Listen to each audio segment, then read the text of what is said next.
It's been a while. I haven't been in a junkyard, so we start the day with this Jaguar. The plate shows 92, and this is Canada. So let's see, perhaps quickly, the engine. This is the serial number. Looks to be a V6. It's going to be Canadian. North American cars don't think they got gasoline, so don't think they got diesel, so it's going to be gasoline. And notice the typical hood opening. Is it easier for access, for service? I don't know. The area is pretty big here, so I'm stretching my left hand. I'm 6 feet tall, so if you need to service this thing, you are going to service, I guess, a couple of things from this side and move to the other side as well. I like that the area is not too cramped. Obviously this is a big engine, so it's really long and it's longitudinal, but it does appear to be fairly easy to service, which is, at least from my engineer point of view, a very important part in a car. So we got the injectors on this side, ignition coils on the other. Actually, there's no initial coil. I think that's a distributor right there, 92. We're traveling back in time. There you go. That's a distributor, no ignition coil. So have a distributor cap. I don't think it's anything moving in there, but the spark plug has, like, it's going sequentially to each cable to ignite the spark plugs. I just want to show you something. These my memories. I'm going to the car as well in a moment, but this is important. Why? Because this is what we call cable throttle body, cable gas pedal, not wireless, not electronic. And this makes, so let me see if I can activate it for you. There you have it. It's pretty much like this. So if I would depress the gas pedal, it will going to move like this. What this means is, the second you touch the gas pedal, the engine will react instantly. There is absolutely no delay, and there is full control at all moments. Unfortunately, they no longer use these systems, but to me this is a better system. But perhaps modern cars with electronic throttle body, it's easier to implement, maybe cruise control. So also, who knows, it's easier to just manufacture it somehow, perhaps cheaper too. So I never drove or never owned a Jaguar, but I can tell you from reading forums, I read forums not just on one brand of cars, but on other brands as well.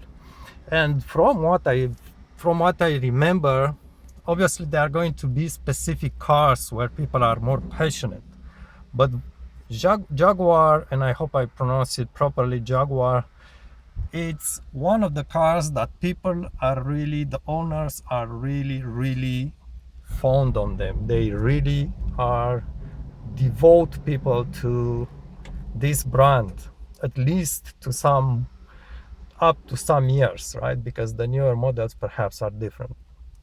They don't have the charm of the old ones.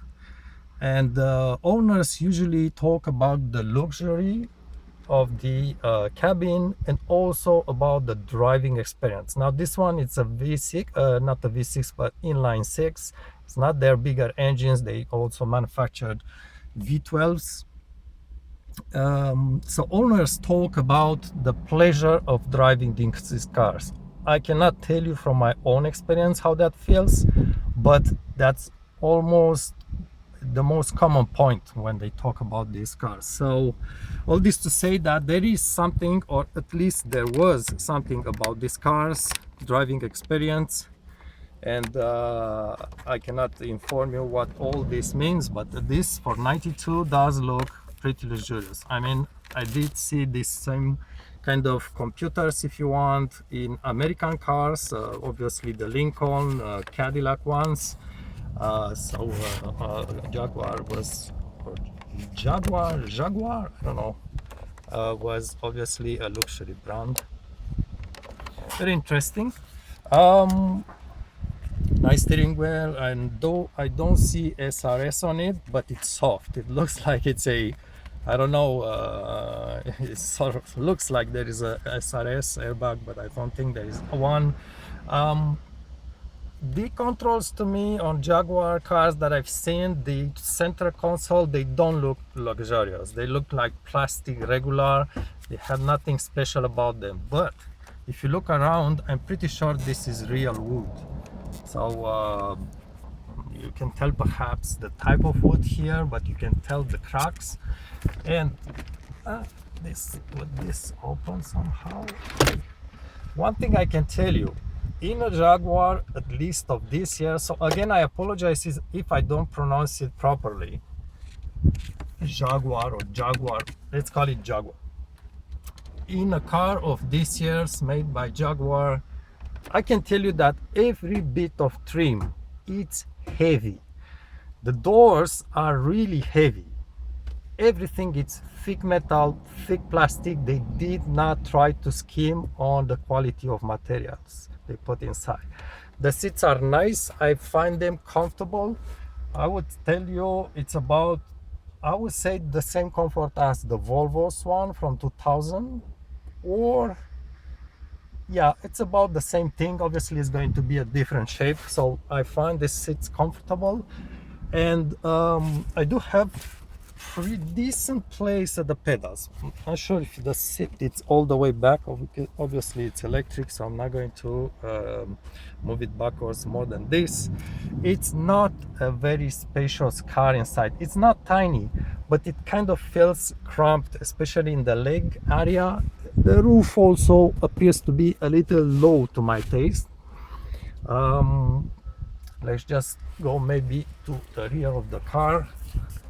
Dash is soft material. This is soft. It's nice. Again, wood right there. Notice it's tan color, which is very nice. You can feel just by swinging the door. You just don't want to get your fingers or your toes trapped into the door, into a door when you slam this door. It really feels like, you see, it has mass inertia. So look, I'll try to wiggle it like this as fast as I can. I cannot. It just wants to go in there when I push it. So it's really, really heavy metal. It would take two persons to lift this door for sure. Also look at the very nice, I think it's chrome, doesn't look like plastic to me. Yeah, we do, I can tell there are fine scratches, so it's chrome, real chrome here, so it does feel very quality. This is also chrome.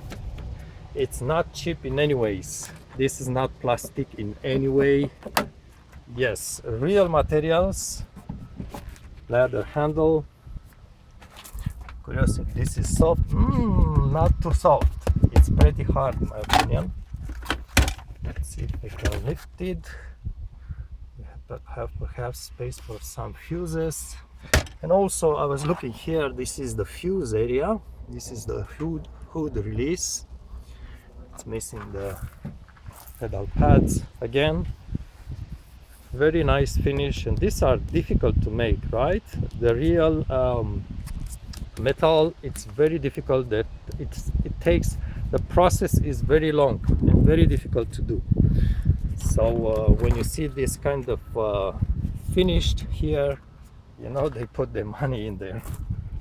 So a real space. Obviously the seats are kind of lifted, being Junkyard here. But the spacing for the legs, better you don't have more than children to carry, young children, because this is not really spacious here. Is this? No, that's from another car, I guess. Nice, interesting. Look at this. When I see if I get the right light for the camera. So when I pull this down, this piece moves up. I'm not sure if this is okay. Look at this. Look at the finish here. Metal. Everything is metal. There is no plastic in there. Very nice move. Look, it's kind of swings. Very interesting. And this piece again, there's some space in there. Very interesting. I think it's like 4-person car. I don't think there is a middle seat in there. I don't see the seat belts either. Very nice headrests, and you do have curtains, rear curtains, which perhaps have been removed. I would guess they were manual. They would hook in there. Right here at the top you have courtesy lights, which I'm not sure how they work. Very interesting. This thing doesn't, it just stays like this. Interesting cabin. Look at the tables here, right? We don't see these tables in many cars these days, unless you're buying a Bentley perhaps. Tell me which cars have tables like this. And this is, I would guess, a real wood if I would judge by the cracks. So definitely a touch of luxury in these cars. Okay, maybe I can show you the trunk if I would manage to lift it, because the struts for the trunk, again, this appears to be metal here. It's difficult to find plastic pieces here. It says Chesapeake. Is that Chesapeake that I'm saying it correctly? Let me show you before the trunk part the sticker here. It's interesting. It says, so this is, I guess, the England sticker, which shows 92. But there's also the Canadian sticker. For some reason, Canadian sticker shows 2003. That's the certification. I'm not sure what this means. So, is this a 92 car which was imported to Canada in 2003 by who knows? Normally, I mean, it should be almost the same year here. For some reason, I don't understand this, but maybe you can give us tips. Let's try to close this door. Although cars being in the junkyard, they are lifted somehow, so the frame of the entire car may be bent a bit. So I'm not sure if the door would close with the correct thumb. Let's just try. Yeah, oh, and this one is kind of rattling. Let's try it again. Yeah, there's no real thumb, but it definitely feels solid. Let's see the trunk area. Trunk, I tried to lift it with one hand, but I can tell you I don't want to get my hand trapped here when it's going to slam, because this thing, I would guesstimate it feels at least 50 pounds heavy, if not more. So that's how it looks. Pretty big trunk. And of course the gas tank is just like the, I think, older Mercedes. See how easy to, I'm not sure if that's the no, probably not that's not the fuel pump, that's the sender or something. Of course, unfortunately, junkyards will just scrap the gas tanks. Always they puncture them, they remove the gas. You cannot even find a gas tank in a junkyard in Canada.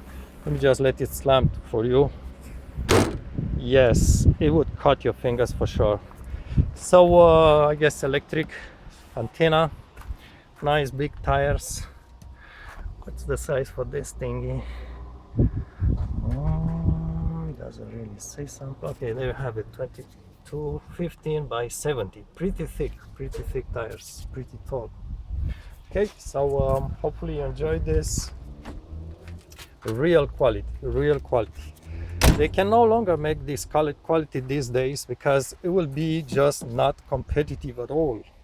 The competitor would cut the quality, so if you want to make strong quality, you will lose money. So it's just the good old day. Thanks for watching.